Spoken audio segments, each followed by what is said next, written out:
Penny. Jodie, How are you? I am good, but I want to ask, how are you? Because you just had like a little getaway. Yeah, look, which is what good was for it, the for soul. God's sake? Was that 48 hours, really, literally? But, you know, it's in life, sometimes we've all got to step off the merry-go-round. And I'm not saying spending a lot of money. In fact, we were staying in a really lovely hotel up at Kilcare. It's Bell's.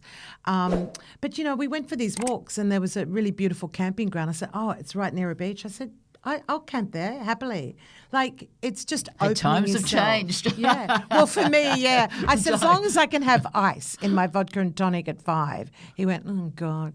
But, yeah. But, look, yeah, I just reflected on it and I thought sometimes we just have to step out of the madness of life and just go, oh. You know, it's so good because it's funny. We had, and you know, I guess you might know of her too, Chelsea Pottinger on, and she was also saying one of those things of self-care too is every 6 weeks, if you can, break things up and have a little getaway. Now, it could just even be the other side of town. It could be somewhere, as you said, it doesn't have to be a lot of money, or maybe even change to another room or stay with a girlfriend, swap things over. Yeah. But I think it's really good for you to mix it up and makes you feel better. Even if you have children, like our next guest, I think that it's maybe even shoving them with the in-laws and, you know, with your partner heading out of town or into town, just one night in a hotel and a show and our next guest from Melbourne. And who have we got, the Dadi? arts centre of the world, really. My old hometown. It is. Good on. Well, I mean, how many times do I pop down to Melbourne to see a show? It's the greatest place. Well, our next guest, Penny Moodie, she often hears people say, oh, they're just a bit OCD. It's really fascinating because they're either cleaning too much or tidying too much and whatever. And, you know, she can't help but feel frustrated by that terminology. It took her 23 years to be diagnosed with obsessive-compulsive disorder. It's a debilitating mental health condition involving intrusive thoughts and accompanying physical or mental compulsions. And the stigma and misunderstanding around OCD means this kind of delay is just all too common. Penny's book, which I love the name, The Joy Thief, shines some much needed light on a disorder that's so misunderstood. Penny, welcome to Over the Back Fence. Welcome, Penny. Excited Congratulations. to be here. Over the fence with you. Yeah, I love that. Oh, just hanging with your legs dangling. That's it. That's what we love. So, Penny, tell us a little bit about you. You know, you're a Melbourne girl and you sort of grew up and as a child. Tell us a little bit about that, a bit about you. Yeah, sure. Yeah, I mean, spent most of my life in Melbourne. But as a kid, actually moved around a lot from place to place. My dad was working sort of in public health, and so every couple of years we were going to a new country, which I actually loved as a kid. I think I was quite adaptable, and we spent quite a bit of time in Switzerland, in Boston, in Uganda, but then came back to Melbourne for high school. So have kind of, this has been kind of my base ever since. And now have 3 kids, a husband, a dog. Just so you're a busy woman, and you're moving house. We're moving house in the process of moving house. To the mix. It's so true. What else can I add to it? Oh my gosh, yes, no, but busy, but it's fun. Well, that's a broad understanding of Penny. I think, if you don't mind, can we pop back to Switzerland, that period of time in your life? Yeah. Our dad being a doctor. Yeah. Look, there's many ways we can approach OCD, but I thought maybe a really good way to delve into it would be for those that are listening, either A, who have anxiety, B, who possibly have OCD, or those that don't understand what it is. No, exactly. What is it? Yeah. Let's try and understand it through the lens of your eyes as a younger girl. Try and share with us some of those stories and some of the intrusive thoughts. Yeah. So a lot of people, don't know what OCD is, and basically, it's the presence of repetitive, intrusive thoughts or fears. So thoughts, fears, feelings, urges, which kind of scare you. And then usually you will develop some kind of compulsion, so a kind of repetitive behavior, which might take the anxiety down a little bit in response to that fear. But the problem is that the more you do that, the more you perform that compulsion, the stronger that kind of cycle becomes. And then the intrusion will come back. Your mind will be like, oh, well, I'll do that compulsion again because that brought the anxiety down. You do that, and then it's just like this really vicious cycle. Wow. It sounds a lot of distress. It sounds, someone described it, it might have been Richard Feidler on Conversations, and I heard him say, is it like a bully in your head? I thought that was bully in your head is a good one. An interesting description, that one. Yeah, absolutely. You're kind of under siege from yourself. It's really, really awful illness that I wouldn't wish on my worst enemy. I got to say, Penny, too, I'm really sorry for everybody there who has it and whatever too. And it's we'll talk further and it'll be hope. But I'm really glad you're sharing this so much, and then with your podcast and your book and all those things there, because I didn't realise OCD was as bad as what it is, and how much you all suffer. Same here, so Nicola. I really didn't. So, all my empathy to you and for everyone, and a lot of our listeners here, or you'd know somebody in many families that way. Yeah. So now what I was saying about when you were back in Switzerland. Yeah, the thing that got me was the blind. And I think I think that this story, your experience, is one way to, I think, to land it for people that don't understand it. Yeah, so I have had OCD for as long as I can remember, but like you said earlier, I wasn't diagnosed for ages. But we moved to Switzerland when I was about 8, and I think that big life change kind of triggered the OCD for me. And I was looking for apartments with my mum because we needed somewhere to live. And we were kind of looking at all these different apartments, and I was really excited. Like, I was this little kid who was really excited about this big change and moving into a new place. But that's often when the OCD comes in. And any place we went to, I would find something that would make me think like, no, absolutely, this could not be the place. And for one of them, for one of the apartments we went to, there was like they had these yellow blinds. And my mind suddenly like associated the blinds, the color of the blinds, with like molding like squashed bananas. I just made this connection. And this is often called, this can be called emotional contamination, OCD. So I'm kind of like connecting these two things. I'm connecting this really yucky thought in my head with something that, a place that we might live. And I thought, no, I can't, because every time I go there, I'll have this thought and I won't be able to get it out of my head. So I was trying to convince my mum not to rent this place. I was like, we absolutely can't. We can't do it. And she was just like, what is going on? And I mean, I think we ended up taking that place, and look, it was fine after a while, but it just shows how like it was such an odd connection to make, but that's such a common thing with OCD. So and with kids with OCD, sometimes you might have a kid who will stop eating anything red, for example, because the color red might remind them of blood, and that gives them a sense of disgust. And they just can't kind of break that connection. It must be such a hard thing, because, we all have different sort of, especially kids' imagination, and sometimes you get scared of the dark and all these different things, and we all have weird and unusual thoughts. But it must be so difficult, I guess, to kind of diagnose or even know what you've got. And when did you realise, like that was an example there of you sort of feeling that way, of then sort of going, look, there is sort of something maybe that needs sort of some attention here. It's not right. I'm really struggling. Oh, I mean, it was so long after that. Like those sort of thoughts, something that stuck with me for a long time, which is actually really common for people with OCD, especially, like millennials, because of the time, was fearing that I had AIDS. And that wasn't long after that. So I was 8 or 9. And my dad was working in the area of HIV and AIDS, so it was something that he was talked about a lot in our, just mentioned a lot and talked about. I knew how awful it was, and it was just it was the late 90s, so it was all over the TV and fear mongering ads and all that kind of stuff. And I just convinced myself that I had AIDS, or I would get it, and then I would pass it on to people.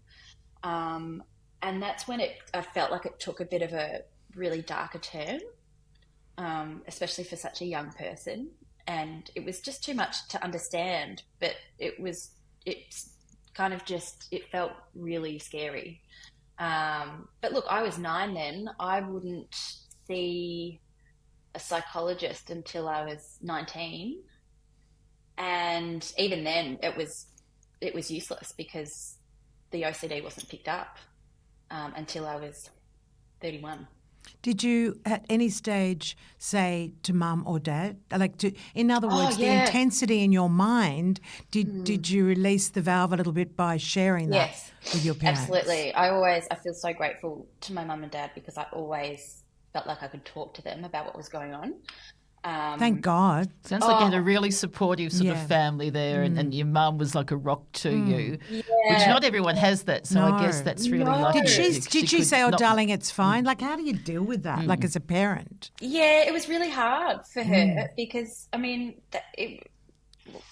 people don't understand OCD now. You can imagine 30 years ago, there was no talk about it, and so I think I would go to her constantly and be like, "Hey, mum, I have this really distressing thought," and I would go to her constantly about the AIDS thing. If I did this, could I get AIDS? If I do this, could I get AIDS? If I do this, could I? And I think awful! It really drove her mad, but she didn't show it. She was just, all she wanted was for my distress to go away. So she would answer, and she'd try to placate me, and I think she must have just thought, look, I have a very anxious child. But she'll probably grow out of it. I think that was the thought because there was no, Because wasn't there something too with your grandfather as well when something was brought to your attention? Was it with the facial tics and stuff too? What was his response? Because that sounded. Yeah, that's so my mum's dad was a psychiatrist, and I think they'd come to visit us. We were living in Africa at the time, and I was doing some kind of facial tic. And it was just quite obvious, I guess, especially to him. And he brought it up, I think, with my mum, and I think his advice, which actually is good advice, was like, don't make it a thing with her. Like it will probably change, or she'll probably grow out of it, but don't make it a thing. And I did stop it eventually. But I just, my mum's brought it up since because she's like, oh, that makes sense. Like there was already so much anxiety. And that can be really common with OCD as well, those sort of tics.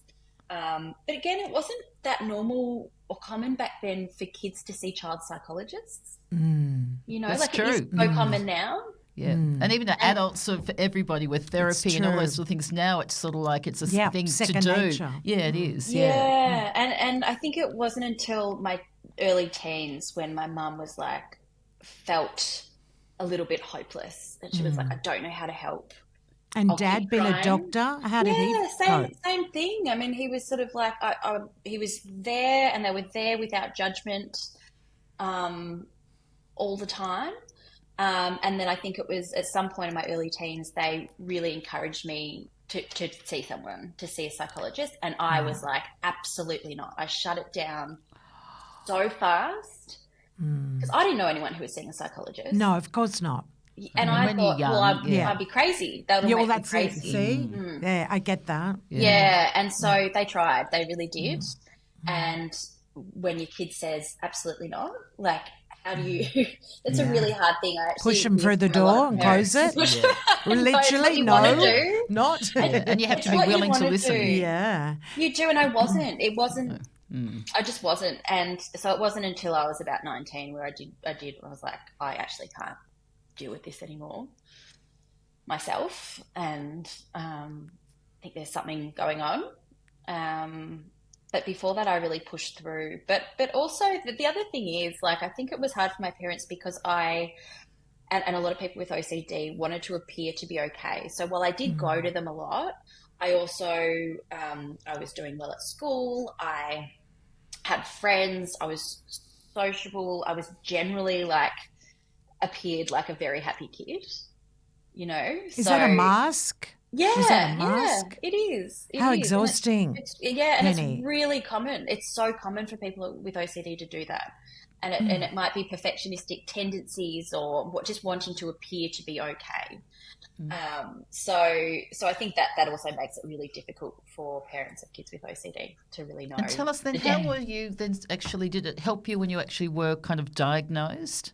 Oh, so much. I think I self-diagnosed, which is what so many people do, and people These shouldn't days, have Dr. to. Google. But well, yeah, but not even that. Do you know what it was? It was me coming across this random article in the Good Weekend when I was about Ah, 27.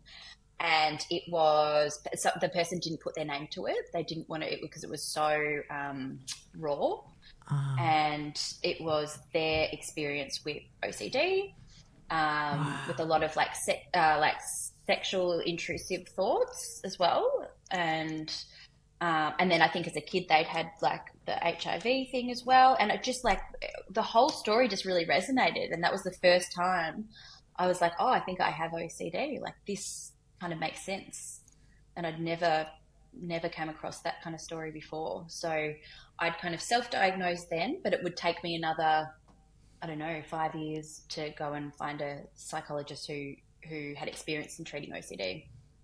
you also had many, which a lot. We need to talk about this. It's people go to a psychologist and think, well, that's the be all and end all, and they're right to lead me down this path or give me the correct information or let me open up. But it's not always the case. You need to shop around a little bit sometimes. Mm. How was that journey for you with psychologists? Oh, it was hard. It was hard. I'm so lucky that I actually, I had resources. I had family around me. I had the money to be able to do it. So many people can't shop around for psychologists, so it was a real privilege that I Well could said. do that. But it was hard because I'd seen a couple in my early 20s. I was put on medication for anxiety, which helped. Um, and I was told you have anxiety or sort of generalized anxiety disorder with OCD tendencies, and I didn't know what that meant. No one really explained it. And um, and so I was doing talk therapy with the first couple of psychologists that I saw. And talk therapy, we know, doesn't work for OCD. Because you can't use logic to get out of OCD. You can't kind of out logic yourself. And it got to a point, it took me actually having my first child and getting to a pretty low point, postpartum, absolutely exhausted, um, just feeling very vulnerable, having, intrusive thoughts with a little baby is just really, really difficult. And I got to this really low point where I was like, yeah, I have to find, I know this is OCD now, like I know it.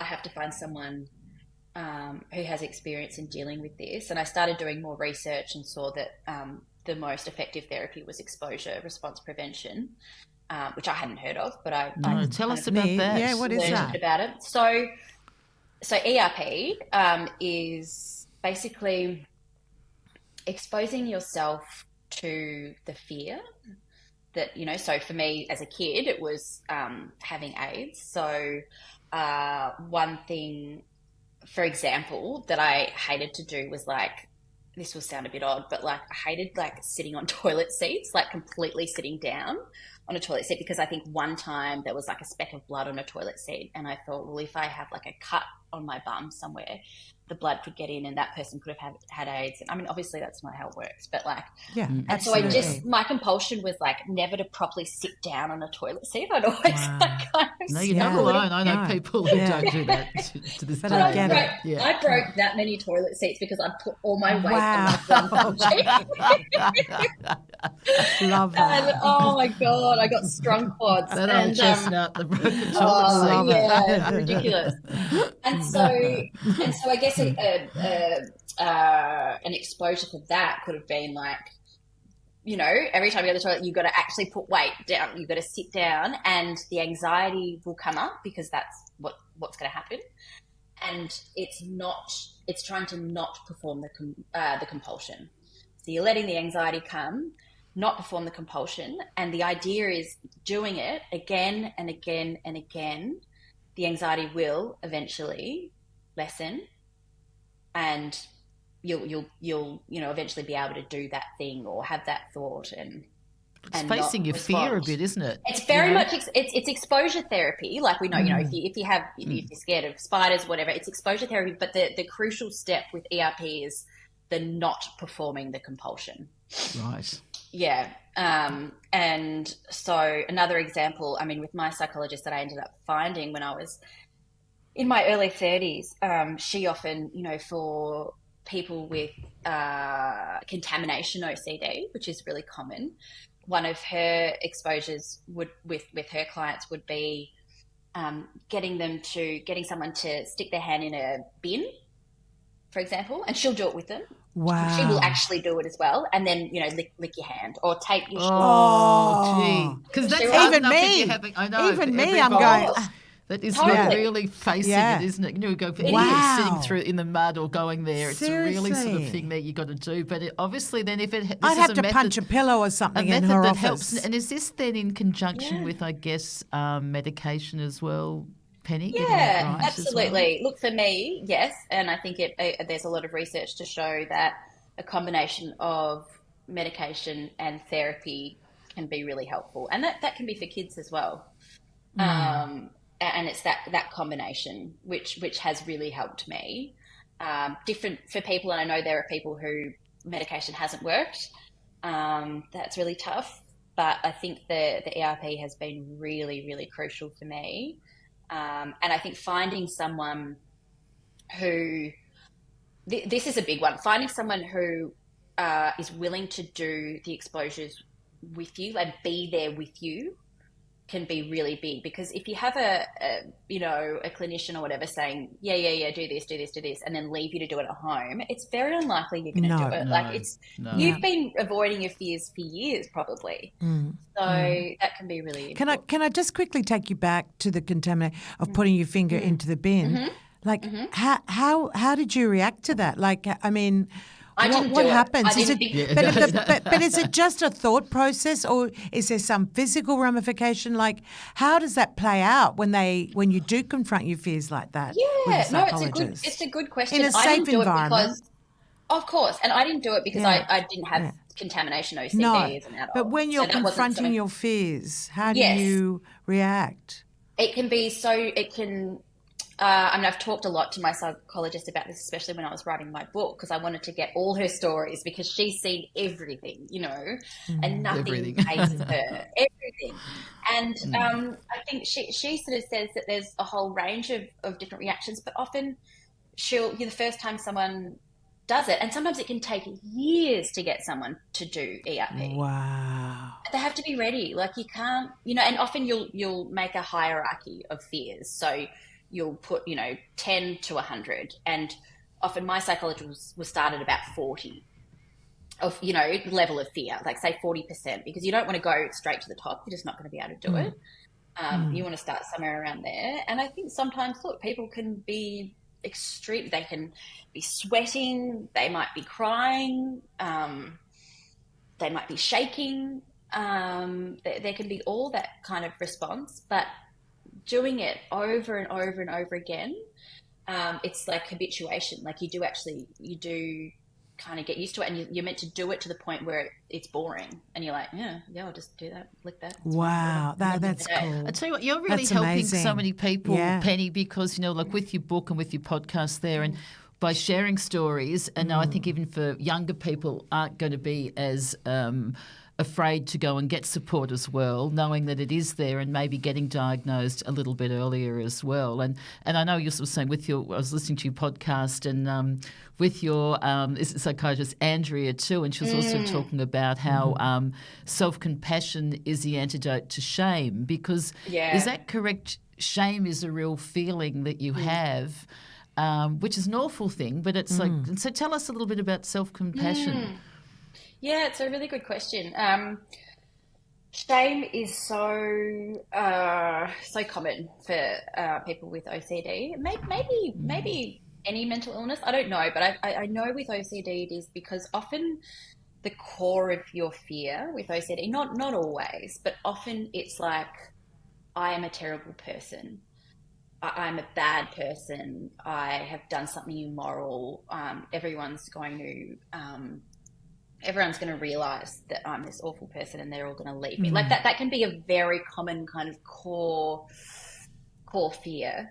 And when you have OCD for so many years, you just start to believe the worst about yourself, I think, through these intrusive thoughts and through the actions that you're doing, because you're constantly responding to your thoughts in a kind of fight or flight, way. And it's, you kind of teach yourself that you should fear your thoughts. You do start kind of fearing yourself.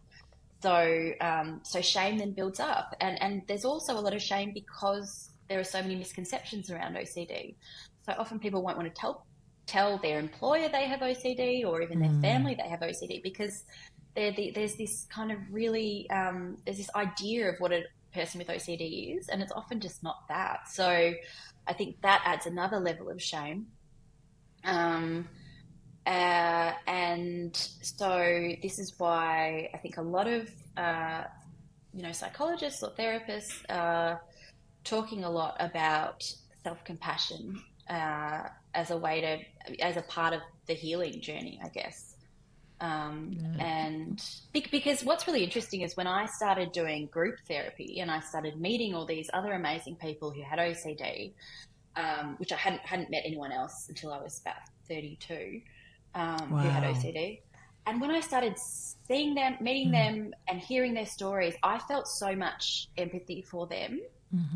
And then it reminded me that I needed to actually have empathy for myself, because they had pretty much the same story. I love that. Compassion. It's so beautiful. true. And that's why it's what a beautiful recognition. So many things that's when you've then gone, well, look, I need to give myself a hug there, because it's so easy to. And that's why by, I guess, sharing it and talking about it and, you do what you're doing. And remember we interviewed Christine Neff? Dr. Christine Neff. Remember her? She's the all queen of self-compassion. Yeah, she's all about, if any of the listeners. Yeah, so she was a guest on our podcast because we love that we have. So tune in, guys. You can listen into her from last season. Oh, she's tune in, Penny. It's a great one too. But it she stayed with us for weeks, didn't it? We couldn't wash her off. Really? She was so powerful. Yeah, and just she's in got a great so many areas. It's a really good tool, because I know sometimes, and a lot of people first off can sort of think, oh, look, self-compassion is not medical, is it? Or it's woo-woo. Woo-woo or something there. But it's such, and I tell you what, I use those tools all the time. Yes. Different things. They're going, you know what? No, you're doing okay, Nicola. If you're feeling down or feeling that,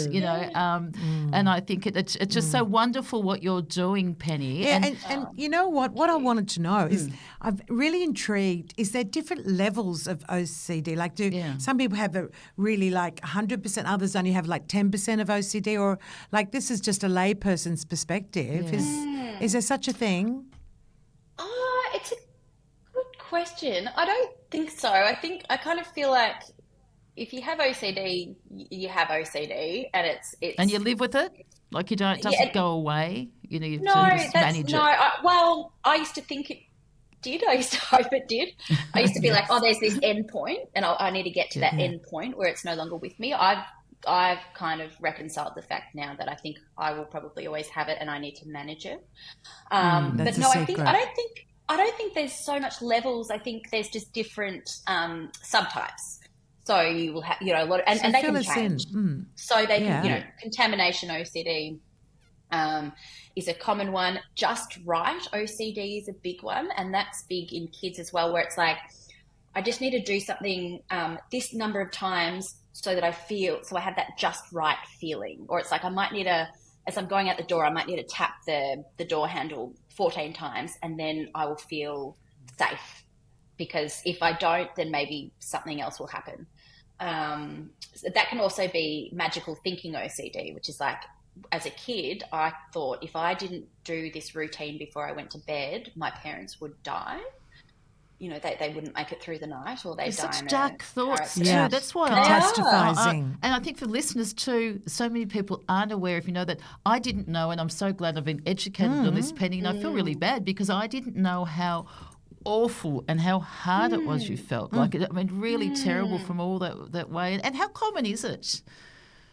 I think the numbers say it's like 2% of the population. So it's a lot. It's That's a a lot of chunk. people. I think it's more. Like I'm just like I've met so I still many think there's people. milder forms of it. Yeah.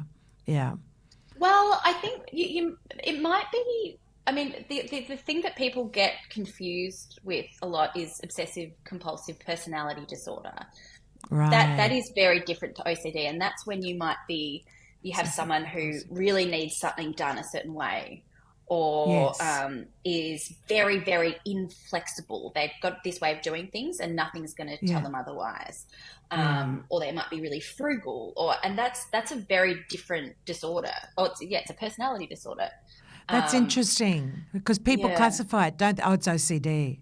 Oh, no, you're That's the hard OCD. thing with OCD Yeah, too, because it so many is. people think, and that's when you're saying it must be frustrating for you too, when it Very. just is an anxiety, think, oh, they're OCD, or they make jokes about it when it's so not funny.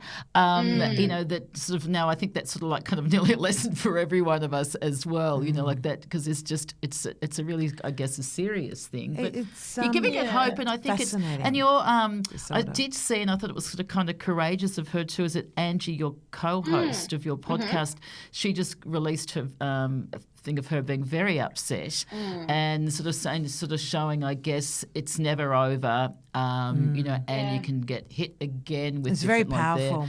that. And, you know, so I think it's sort of courageous to show how real it is. Yeah. And tell me something, Yeah. is it genetic? Is it biological or genetic? Have they Yeah, there's worked that definitely a one genetic out? component. Look, Yeah. they're doing. There's a uni in Queensland that are doing a lot on this at the moment, and there was something that came out a few months ago which showed quite the strongest link. So the strongest kind of genetic kind of link so far, which does show yes, there is absolutely a genetic component. It doesn't mean if you have OCD and you have kids, it doesn't mean they're definitely going to have OCD. It just doesn't work like that. But there is a genetic component. I mean, there's also, there's also environmental things that can bring it up, like, you know, depending on maybe if you're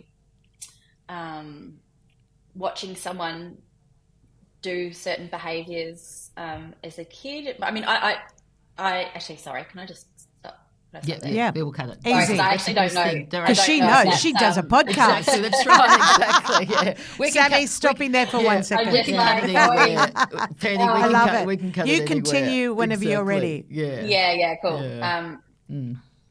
Yeah, so just because they have found genetic links doesn't mean you absolutely will, you know, have a kid who has OCD if you yourself has OCD. But one of the really exciting things with the research at the moment is I think what a lot of scientists, you know, medical professionals are trying to do at the moment is understand much more about the brain and OCD so that they can develop a medication specifically for people with OCD. Because at the moment, most people with OCD take antidepressants and they can be helpful, absolutely. But they're trying to, I think, make something that's much more targeted, which could be a game changer.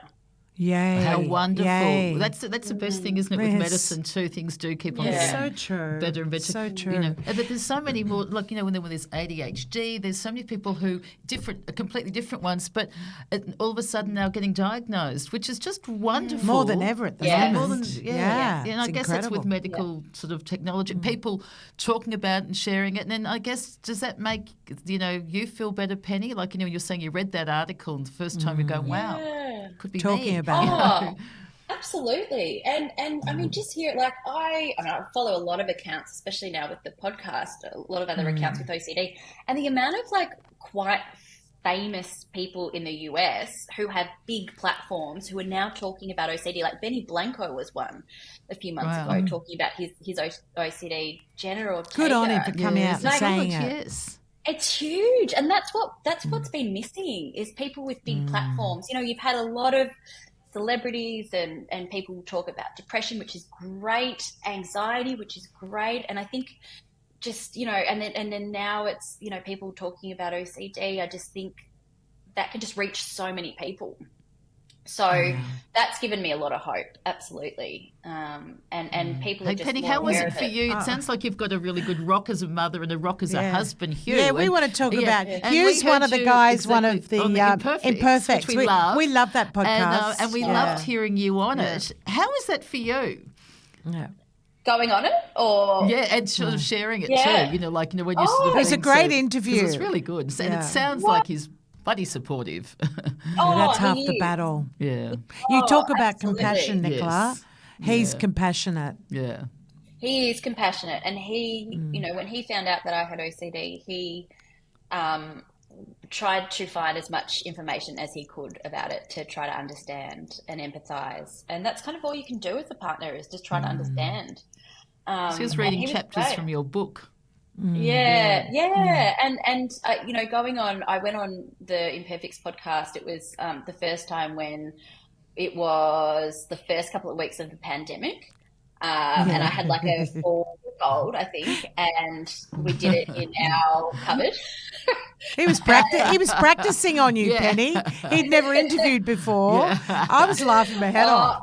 It was so He'd good. actually, it was fun, but that was it was just a big decision, I think, for me, because it was the first time I talked about it, and I was just done. Like we were talking about shame before, I was done with it. I was like, I don't want to Go do this you. anymore. I Yeah. don't feel this anymore. And love talking about it was really cathartic. It really helped, actually. Really helped. Yeah. If you Imperfects, it's a great interview. Penny Moodie, you've got to tune in. Yeah. One thing Hugh did say in that interview, which I loved, just in finishing the interview, right at the end, he was talking to, is it Ryan? I think at the end of the interview, having a chat, and he said, for those that are listening, for partners, because this is really relative to talk about the partners of people that experience OCD. He said, firstly, educate yourself around OCD, understanding, validate them. Yeah. He said, don't try to fix them. Yeah. And he said, remember, you've got to have laughter. Yeah. And I thought, I loved it. I loved that he rounded that I off love that too with the laughter. laughter. Imperative. Because don't you say in your podcast too, horrors and hilarious or something like that? Oh, Yeah, hilarious. yeah. It is. It's so funny. Because you've got to laugh, So don't funny. you, at some of the things. I mean, can you laugh or share some stuff that's pretty, you know, like it's not funny, but it's funny? Oh, yeah. I mean, one of the ones I shared a while ago was like, and I think I talked about this in my book, was when I convinced myself that my dad was gay. And That's was right. I worried he remember was reading gonna that leave going, wow. Yeah. And Tell like us my that one. poor mum. Oh, we went Yeah. over And today. Dad. I talked about this.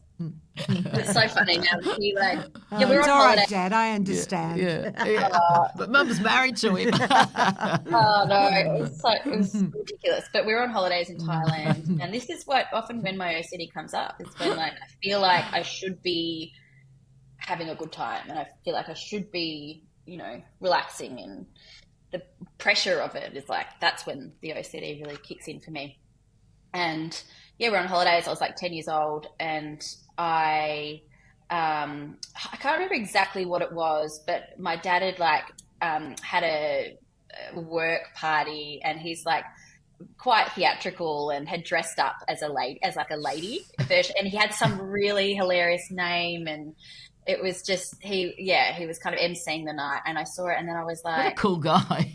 I was like, I don't know what, and I was like, what if I just had this thought of like, what if Dad's gay, and what if that means he'll leave Mum, and then our family will be broken up. So it's sad. And I felt it was my responsibility to tell Mum.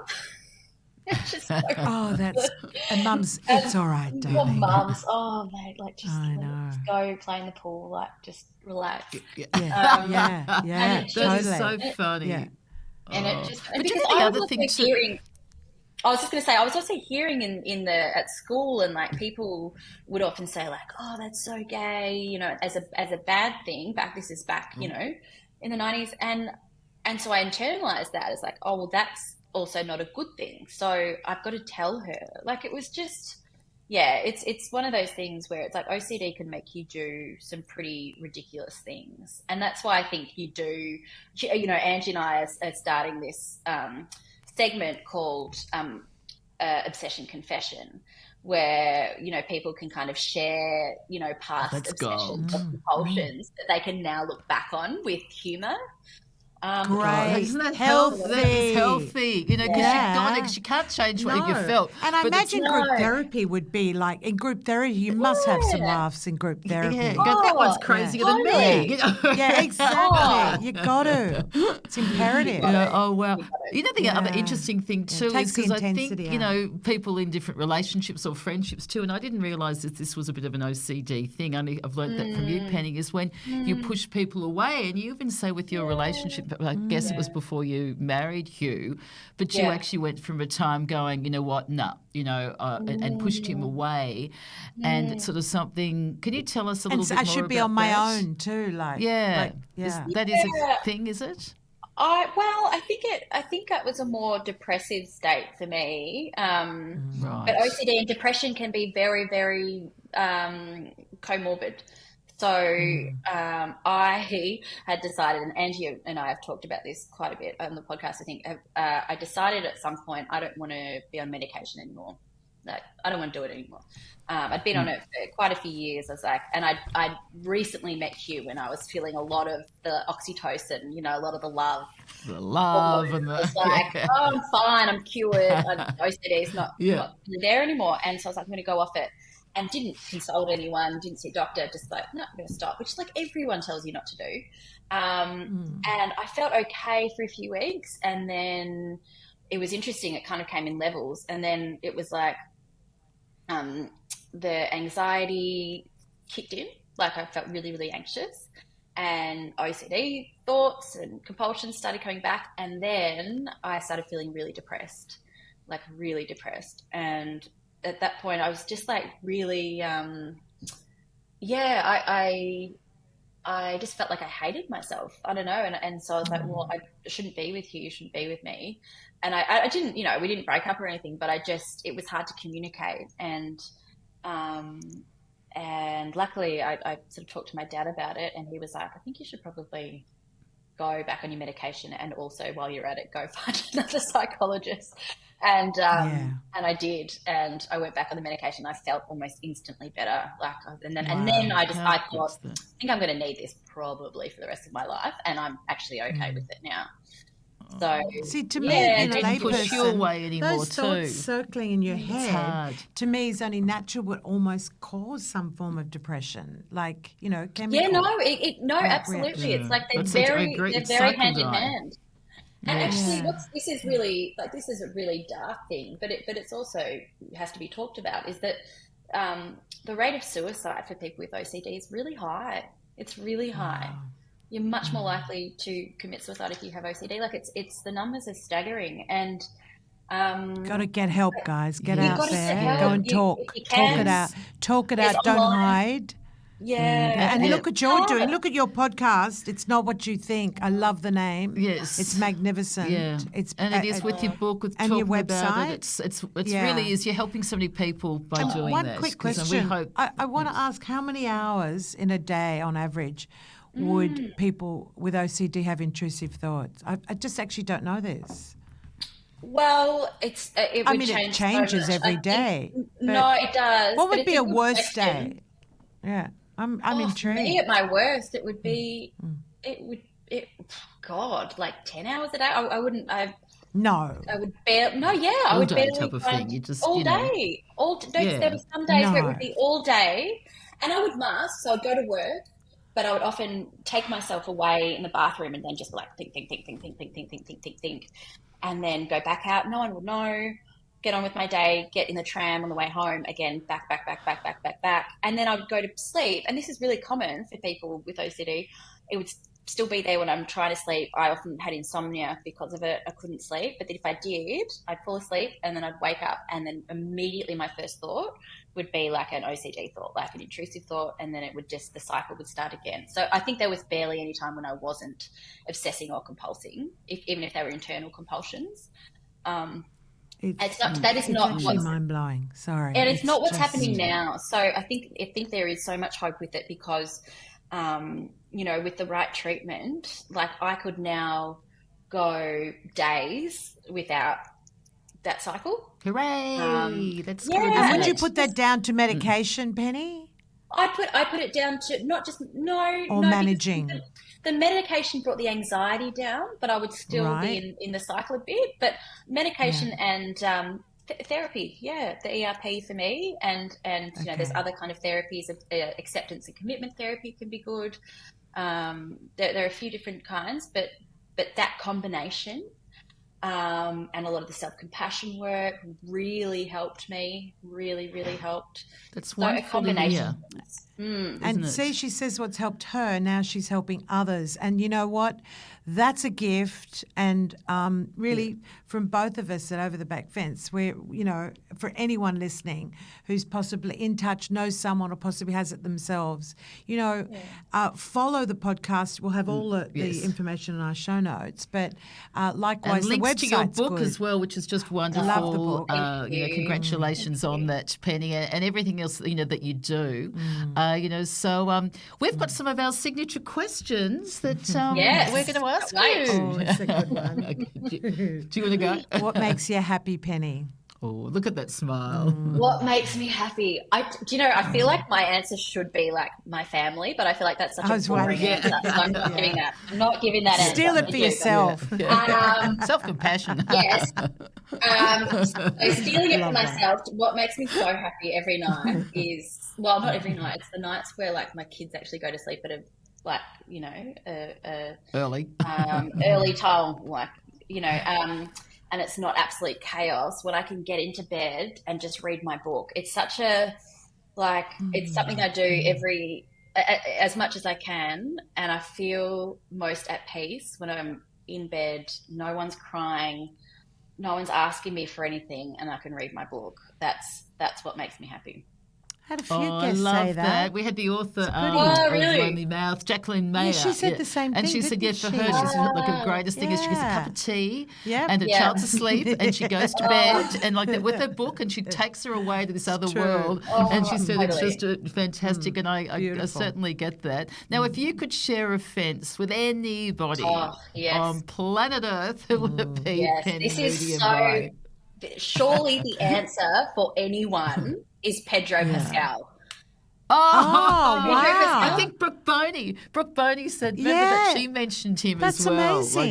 Tell us why. Yes, yeah. Oh, I love. And what would you ask him? love him. Yeah. Oh, just to be my best friend. Like, I just Yes, yeah. adore him. He's someone who's such a big Hollywood star. He spoke out about the ceasefire in Gaza at 2023. He put himself on the line for that. He speaks out for transgender kids. I just love Brave. his bravery. And he just seems like Easy on the Yeah, I'm eye. going to say easy on the eye too. very So, easy on the eye. So if he's Bingo. like Comes into play. tick, tick, tick. get the hose love out the that. backyard and just stare at him. Yeah. Well, Oh, Penny, you're not alone with that one. But Yeah, we no, might I actually love come and have a that. little sticky beak ourselves. Yeah, on the exactly. back Oh, of that's it. guaranteed, let me tell you. You're welcome. Did you want to go? Oh, it's a good Yeah, one. yeah.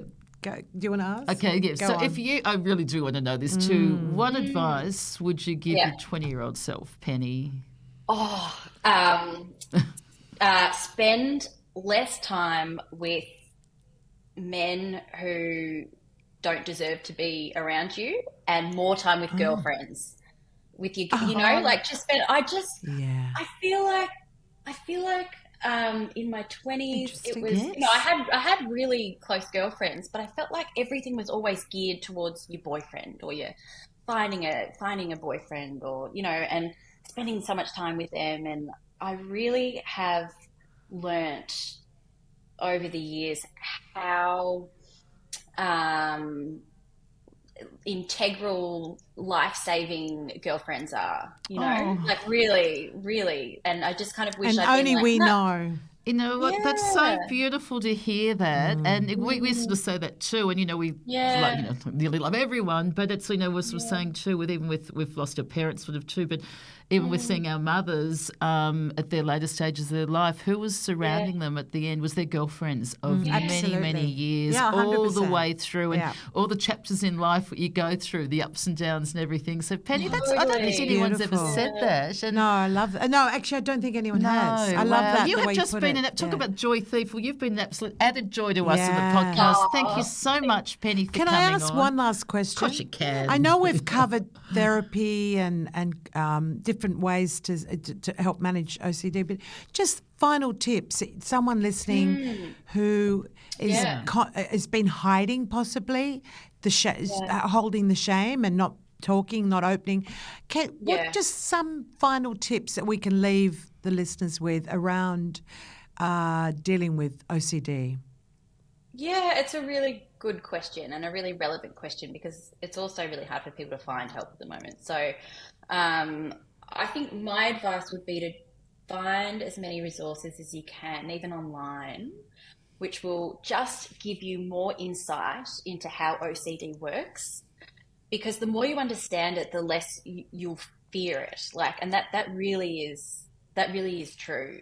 When you see it as something kind of separate to yourself, and something that has a pattern, it really just it makes it more of a thing that you can really engage with, and it just becomes less of a thing that you fear, I think. So just it's psychoeducation. So trying to teach yourself as much as you can about it, and there are really good websites, also really good Instagram accounts of people who, and probably TikTok, but I'm so not on TikTok, but of people who have lived experience, or clinicians who are kind of really big on social media, who share really good insights. So just trying to teach yourself as much as you can about it so that you can kind of recognize this is not you being a bad person. It's not you being faulty. It's just something that's going on in your brain. I think that would be my advice. Yeah, I love that. Great advice. You're not alone. Not alone. Not anymore. And it couldn't come It's from all anyone changed. better than Penny Moodie. It's So quite thank you so true. much, Penny. Yeah. And thank you for our listeners for Incredible. Yeah, for listening. Don't forget to rate and review. You can watch this on YouTube as well. And we love the ratings. We love the stars. And Di's got her own star system here. So we've got Penny. How many stars Well, for Penny? I think, coming on over the back. we've just God, all that gives heard me Penny's anxiety. journey, which has been a rocky road. But ultimately what she's doing, as I said, she's giving back. So you get 100 out of 5. Yahoo! Oh. Yay! Wow, that's great. Exactly. Yeah. And I All times that by forgiving. 100. You are absolutely gorgeous, Pleasure. Penny. Pleasure to thank chat you with you, so Penny. much. Yeah, everyone. Oh, you're so back in welcome. your ears next week. Ciao, ciao. Ciao, Bye. Penny.